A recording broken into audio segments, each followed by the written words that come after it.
we have in years of age, Louis has an experience with rotaries. Are you serious? Are you Well, I've been working on rotaries for probably about 13 years already. Louis, this is, do you know what kind of car this is? Yes, it's a Porsche 914, I believe. What about you guys? Do you guys know much about these 914s? All I know is that the engine's back here. Okay. Mid-engine. Okay, so guys, I come to you because I want to put a rotary in this thing. Just don't tell Porsche. I've driven in 2 of them, and I don't know, there's not a lot of talk about it.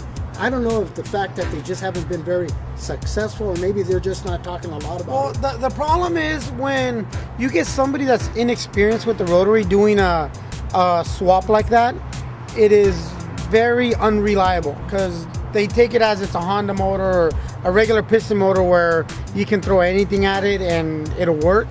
Unfortunately, with the rotary, you have to be very specific on what you do, how the car is tuned, the cooling, and if you major those factors, then car's gonna be flawless.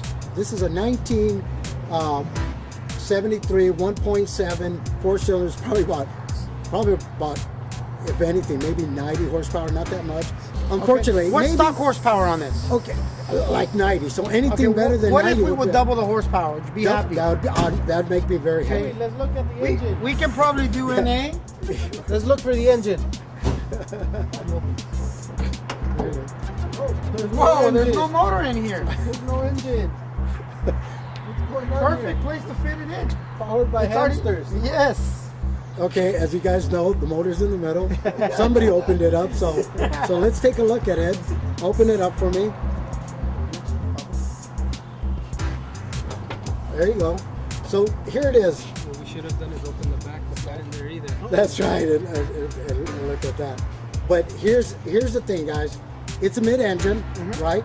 So I'll be honest with you. I was seeing that cool line motor that you have over there. I don't think anybody has ever put a 3-rotor in there.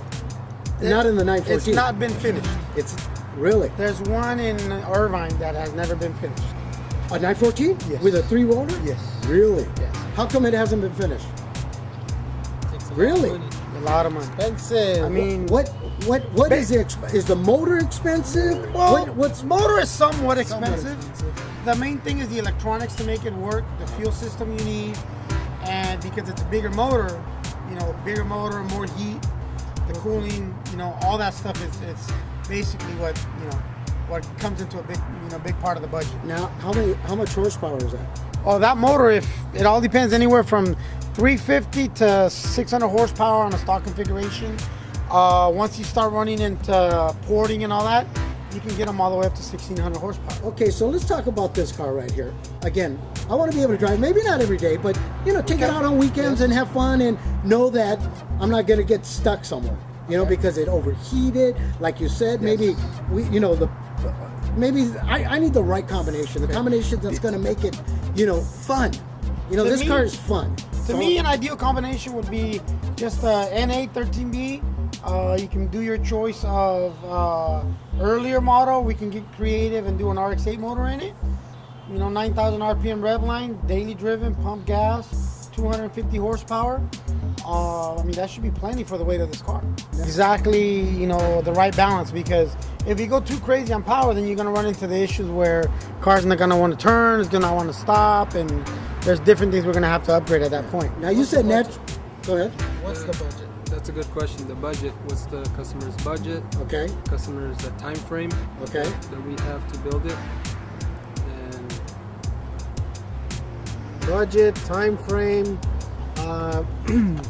what type of power is he trying to achieve, what is he mainly going to use the car for. We got to take all this into consideration. If he wants to get too crazy, then it all depends. Another thing, heat factor. So, if it's going to be an Arizona car, we got to make sure it's going to be, well enough for the heat out in Arizona and all those extreme places. Okay, so basically, there's a lot of different little elements that make before you guys suggest a conversion like this, correct? Yes. So as far as this particular car is concerned, the fact that it's mid-engine and it's air-cooled and always been air-cooled, there's going to be some fabricating. Of course. Now, is that something that scares you guys, or Nope, not a problem. Something like that is Piece of around your cake. piece of cake. Takes time, but piece of cake. Okay. So as far as cooling is concerned, what do you suggest as far as radiators for something like this? Well, custom aluminum radiators, some good high CFM fans, and good ducting.